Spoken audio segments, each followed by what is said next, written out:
Hello students. आइए आज हम करते हैं क्लास 7th के लिए एक्सरसाइज 4.4 क्वेश्चन नंबर 3। तो यहाँ स्टेटमेंट लिखी है, इरफान कहता है कि उसके पास परमीत के पास जितने कंचे हैं उनके 5 गुने से 7 अधिक कंचे हैं। इरफान के पास 37 कंचे हैं, परमीत के पास कितने कंचे हैं ये बताना है। जो हमने बताना है उसी को मान के चलना है। हमने बताना है परमीत के पास कितने कंचे हैं, तो हमने मान लिया कि माना परमीत के पास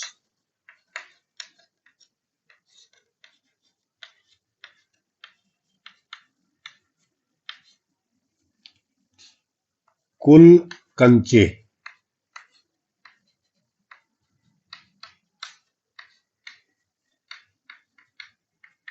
एक्स मान लिए। अब आगे हम इसके लिखेंगे इरफान के। इरफान के पास कुल कंचे हैं, वो कितने हो जाएंगे। यहां देखिए, परमीत के पास जितने कंचे हैं उनके 5 गुणे से, यानी कि इसके 5 गुणे से, 5 गुना ये हो गया 7 अधिक कंचे हैं। 5 गुने से 7 अधिक का मतलब इसमें 7 और ऐड कर दें हम। इतने कंचे हैं इरफान के पास। और आगे दिया है कि इरफान के पास तो 37 कंचे हैं, ये इरफान के कंचे हैं, तो इनकी संख्या 37 है। तो हम इसको ऐसे लिखेंगे कि प्रश्नानुसार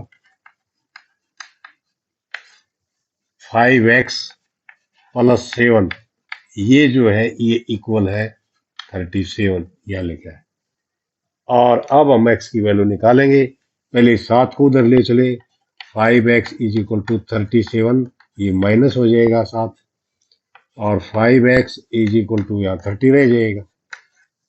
अब 5 को उधर ले चलेंगे, x इज इक्वल टू 30, यहाँ बटे आ जाएगा 5, क्योंकि यहाँ मल्टीप्लाई है, यहाँ भाग हो गया, और 5 छके 30, तो x की वैल्यू क्या आ गई, 6 आ गई। इसका मतलब परमीत के पास कुल कंचे 6 है, यहाँ लिख देंगे हम। परमीत के पास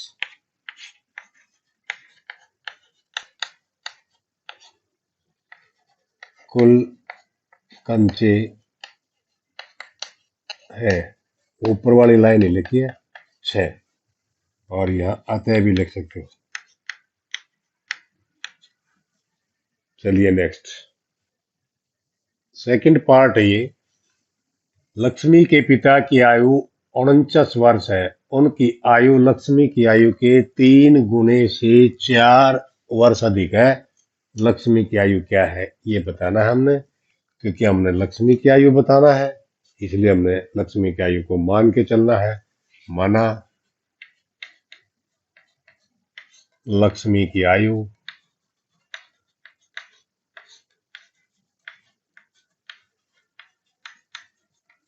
x वर्ष मानेंगे हम, यहाँ x वर्ष। आगे लिखे है, उनकी आयु लक्ष्मी की आयु के 3 गुणे से 4 वर्ष अधिक है पिता की आयु। तो हम यहाँ लिखेंगे, माना पिता की आयु, पिता की आयु क्या हो जाएगी, 3 गुणे से, इसका 3 गुना किया हमने, ये हो जाएगा 3 गुना, और इस 4 अधिक प्लस 4 कर दिया, इतने वर्ष हैं। और इससे आगे लक्ष्मी के पिता की आयु 49 वर्ष है, दिस इज इक्वल टू 49। तो इसको हम प्रश्नानुसार लिख के और इसको 49 के इक्वल रख देंगे। 3x plus 4 is equal to 49। और नेक्स्ट स्टेप में हम क्या करेंगे, इस 4 को दूसरी साइड में ले जाएंगे, साइन चेंज करके, माइनस हो गया। तो 3x इज इक्वल टू 49 में से 4 माइनस करें हमने 45। अब इस 3 को उधर ट्रांसफर करेंगे, 3 यहाँ मल्टीप्लाई, उधर डिवाइड हो जाएगा, 45/3 हो गया। 3 से इसको काटो, 3 एकम 3, 3 5 15, तो x की वैल्यू क्या आएगी 15। ये ऊपर वाली जो लाइन है ये हम लिख देंगे। अतः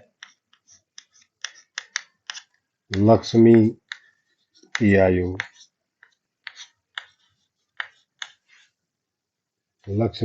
आ गई 15 वर्ष। अब समझ गए होंगे आप। चलिए नेक्स्ट पार्ट लेते हैं। यहां देखिए थर्ड क्वेश्चन का थर्ड पार्ट है। सुंदरग्राम के निवासियों ने अपने गांव के एक बाग में कुछ पेड़ लगाए। इनमें से कुछ पेड़ फलों के पेड़ थे। उन पेड़ों की संख्या जो फलों के नहीं थे, फलों वाले पेड़ों की संख्या से तिगुने से 2 अधिक थी। यदि ऐसे पेड़ों की संख्या जो फलों के नहीं थे उनकी संख्या 77 है, तो आपने बताना है लगाए गए फलों के पेड़ों की संख्या क्या थी। ये हम मान के चलेंगे। ये नीचे वाली लाइन, ये माना लगाए गए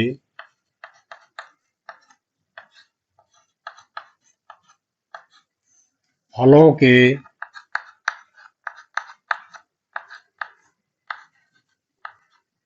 पेड़ों की संख्या,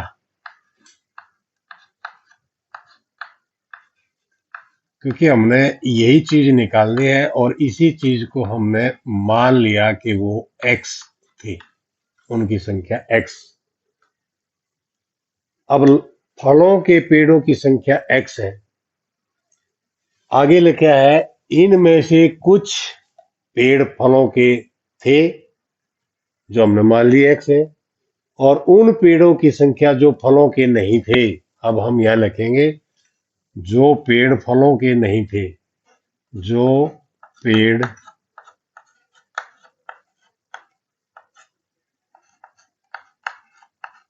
फलों के नहीं थे, उनकी संख्या। यहां मान लेंगे हम उनकी संख्या। क्या इसमें दिया हुआ है फलों वाले पेड़ों की संख्या के तिगुने से, यानी कि फलों वाले पेड़ों की संख्या x है, इसके तिगुने से 3x, 2 अधिक प्लस 2, इतने पेड़ थे। और आगे क्या है, यदि ऐसे पेड़ों की संख्या जो फलों के नहीं थे, यानी कि ये पेड़, उनकी संख्या 77 है, तो हम इसको लिखेंगे प्रश्नानुसार दिस, यानी कि 3x plus 2 is equal to 77 है, 77 है। अब इस 2 को उस साइड में जब हम ले जाएंगे तो माइनस हो जाएगा, 77 माइनस 2, तो 3x इज इक्वल टू, जब इसमें से इसको माइनस किया तो 75, और इस 3 को उधर ले चलेंगे, 3 को उस साइड में ले जाएंगे तो 3 क्या हो जाएगा बटे 3 से इसको काट दो, 3 दूनी 6, 3 5 15, तो x की वैल्यू क्या आ गई 25। और x क्या माना था, लगाए गए फलों के पेड़ों की संख्या। अब यहां लिख सकते हैं हम लगाए गए फलों के, यही लाइन, फलों के पेड़ों की संख्या, पेड़ों की संख्या कितनी आई हमारी संख्या, वही हम यहाँ लिख देंगे। हमारी आएगी ये 25, तो ये 25। तो इस प्रकार से आपने एक एक लाइन को ध्यान से पढ़ के और आप इसके सॉल्यूशन तक पहुंच सकते हैं। इस तरह की प्रॉब्लम आपके सामने आए तो आप इसी प्रकार से उनको करें। अब हम लेते हैं नेक्स्ट क्वेश्चन। फोर्थ क्वेश्चन है यहाँ, निम्नलिखित पहेली को हल कीजिए। यहाँ एक पहेली दी हुई है, आपने इसको हल करना है। कैसे करना है देखिए, मैं एक संख्या हूं, मेरी पहचान बताओ, मुझे 7 बार लो और एक 50 जोड़ो। एक तिरे शतक तक पहुंचने के लिए आपको अभी भी 40 चाहिए। ये पहली है और इसमें हमने इसका उत्तर बताना है। मैं एक संख्या हूं। माना वो संख्या कौन सी है? माना अभीष्ट संख्या x मान के चलते हम। x है अभीष्ट का मीन्स जो हमने निकालनी है वो संख्या x है। मेरी पहचान बताओ, यानी कि संख्या की पहचान बताओ।